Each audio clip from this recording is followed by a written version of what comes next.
intro. Haven't you watched the channel? How do we always start?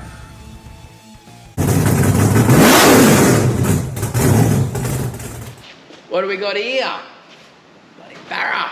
People ask me, do I like Barra? I say, yeah, I love Barramundi.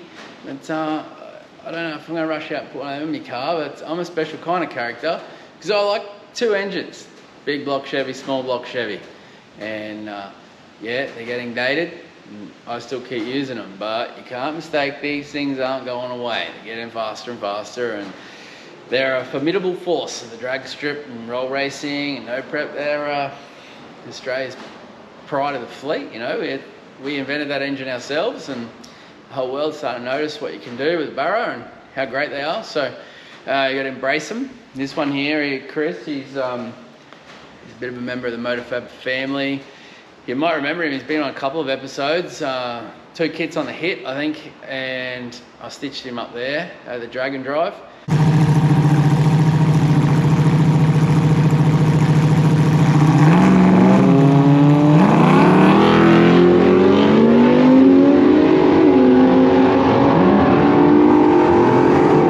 We just had a first pass off the trailer as a grudge race. Chris Patterson called me out. He's been harassing me for a race for a while, and he wanted it, and he got it, all of it. So I cleaned him up. And also Warwick Test and Tune, where I did the big wheelie.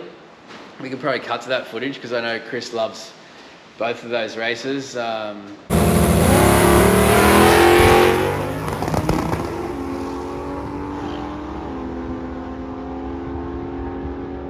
had a bit of a comic rivalry going on for a little while, and yeah, I haven't lost count. I haven't lost yet.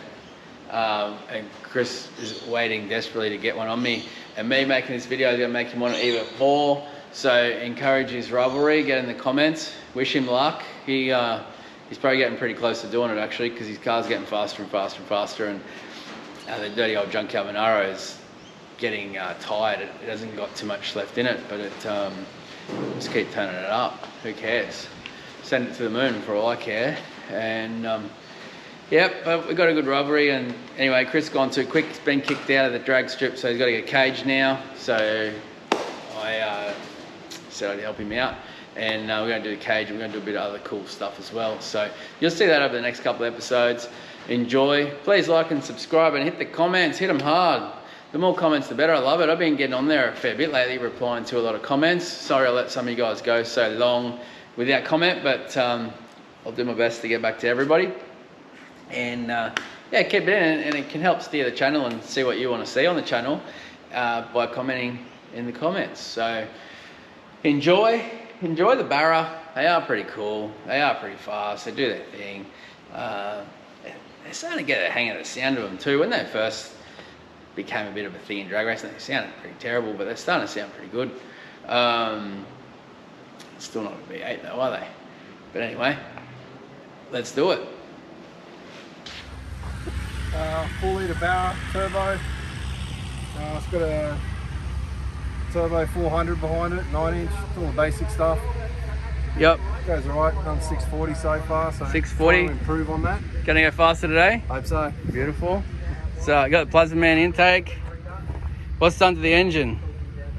Just basic stuff. It's got the valve springs, billet pump gears, so rods and pistons done it, head studs. Yep. So enough to crank the power through it. You made it harder on the lead. We're going to tweak the suspension. It's going to PB. Yeah, that's the plan. Ripper. Keep you posted.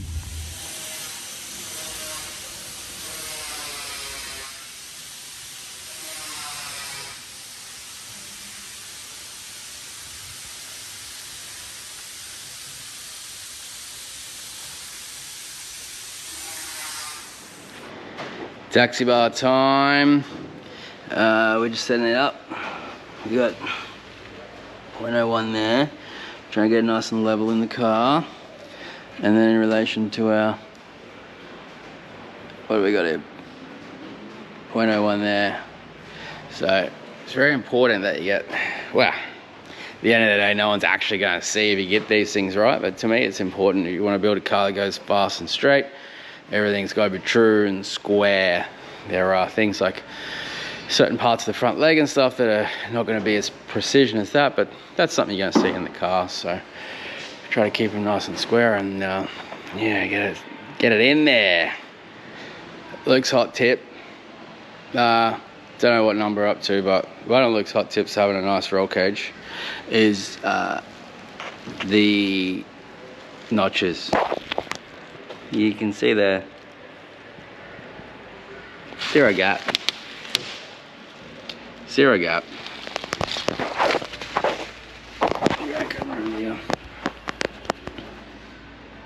Zero gap. Zero gap. But I'm particularly happy with that one there, because the that bar there, when you've got the bend and you've got an angled taper there and a bend there, your funky angle notch there, is extremely difficult. It's actually, I reckon, the most difficult bar in the car to get right, and getting it to a point where you're happy with where it sits in the car, and the notch being zero is zero gap is really good. Nice welds is what everyone's looking for in a roll cage. Nice welds can't be made when you have gaps. No gaps, nice welds, easy. And secondary to that is putting your welds in a place you can get at. Now, you might think, oh, okay, Luke could have got that another inch higher and it would touch the roof. Well, if you go an inch higher, you can't see because the stickers on there, but if you look up through there, that's it. You can't go any higher and still get in and get that weld. As it is, it's gonna be extremely difficult. We'll go around that side and you can just get it.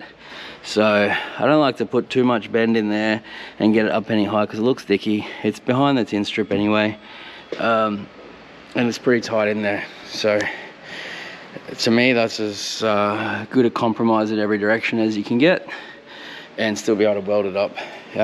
This car, the way that the rail runs through, it's still gonna be difficult to try to drop the cage through the floor. So we're gonna put a little box. We'll be able to drop it down a little bit, but not a lot to weld it. And sometimes, well, nearly every time you have to drop the cage down in the car to weld it, but yeah, you can't drop them too far, and if you do, they get very awkward because when you're welding them, they start pulling. So I prefer to weld them when they're all tacked in the car. Like if you weld those joints when the bottom leg is free, it's gonna pull. Everything's gonna end up in a different spot. So I prefer to get them all in there, all tacked as part of the car, and then you can weld it up nice, and it won't pull. It will pull, but it won't pull so much. Right, here we are back on Chris's XF with the roll cage. So it's, yeah, under the thing, got the Barra in there, the wheelbarrow. Now Chris has come into the scenario a lot of people get to. He's gone quicker than the time that the drag strip lets you go without a roll cage. So now he has to roll cage it. Now Chris approached me about the roll cage, we're good friends, and his wife's part of the MotorFab team, so this is the only reason we're doing this. So please don't contact me and ask me, can I do your car? I don't do cars anymore. I've got a company manufacturing products, so you want to, yeah, get those products, cool, jump on the website, buy them, but we don't do custom stuff. This is a bit of a weekend and a side job to help out a mate, but I don't do custom cars for people, bar too expensive. So we're working away here, and Chris wanted a cage just so he can get tech and get going. Well, if you go and put a cage in a car just to get through tech and leave everything else the same, that car is going to go slower because it's going to be heavier. So I said to Chris, the way I prefer to do it, one, I can't weld the bottom of the cage in with the back wall in anyway, so the back wall has got to come out for me to do my job without swearing and cursing and making a mess of the bottom of it. So if the back wall's coming out, it's getting replaced with carbon fiber. If that's coming out, we may as well cut out the rest of the car because you don't need it. You ain't putting bags of sand and concrete in the back no more. This is just a street car, race car. So in addition to the cage, we're going to pick up all the back suspension points, shocks, sliders, fuel tank, and then we could end up with a scenario where the car is actually lighter than what it started, and it has a cage in it, and it's going to pick up all the suspension points, which is going to make the car faster. Could be a little heavier, but I'm betting on it's going to be a little lighter because we've taken a lot of stuff out of the car. So, and we've still kept the car streetable. It'll be rigid. It's going to work great. So a bit of a look around the Barra. The big XF ute. It is sitting really high at the moment. Now, it didn't used to sit that high. Now, we've taken that much weight out of this car that it is sitting up very high. Front and rear is lifted up. We're going to put some weight back in it, but not all that much. So that's pretty cool. Yeah, a little bit back in it, but we'll go over that in a second. Here's the Barra. Yep, that's beautiful. Yeah, good looking engine actually. Got the Plasma Man on there. We'll go over it a little bit. It's got a GT42 I think on it. Wastegate on the housing. 6-boost manifold. It's got pistons, rods, oil pump gears I think, and all the goodies. And turbo Barra. You tell everyone you got a turbo bloody Barra, don't you? It's got some cool Haltech stuff in it. Guys down at ASG there did all the Haltech and stuff, all the wiring. I think they might have done the engine too. So we're putting the cage in, as you've seen, all nice and clean and neat. Now, that's your bare, well, what you need for your tech inspection for a street car. Side intrusions, the 6 points, your back bars at the correct angle.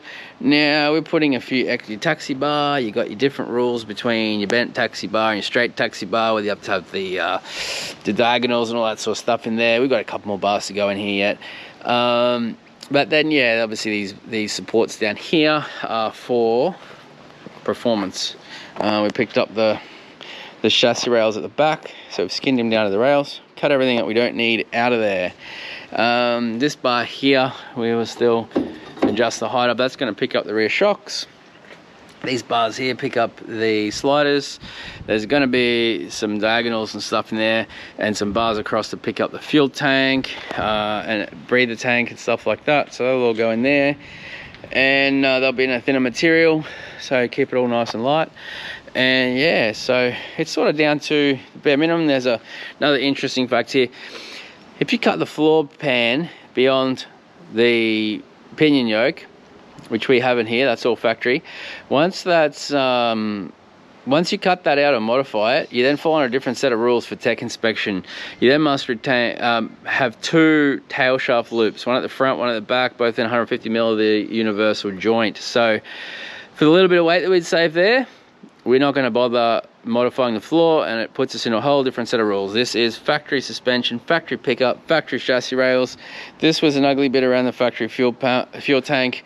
These were just filling panels on the side. So nothing's gone that's going to change any rules. It is still all stock suspension, stuff like that. Just ain't carrying concrete in the back no more. Got it all in there nice and tight, nice and tight like, and we just showed you all that. So yeah, that's it. Now what we're going to do suspension wise, as we're sitting much higher now, you can see this is a development kit. We don't actually do, our Ford kit doesn't fit utes. So this one's one we've been developing for a little while now. The chassis rail height in the ute is different to the sedan, and normally there's another bracket in there which has had to be cut out. So that's why our sedan kit doesn't fit the ute. We've adapted this one to make it fit. We put those blocks in there to get the height right, but we are going to drop those blocks out now that it's so much lighter and get it back down to the right height, lower than the right height it was. Now that is in effect going to lift the leaf spring up at the back, and it is going to change a pinion angle. It is probably going to change our pinion angle, which we're probably going to have to adjust the perch to fix. But also in doing that, it is probably going to change the instant center of the car. Now, we are going to map it all out and graph it and check it and make sure that with a different weight as best we can, with the less weight in the back half of the car, that we give it more instant center to make up for that, and so we don't lose traction. We want to lose weight, but we want to keep traction or gain traction.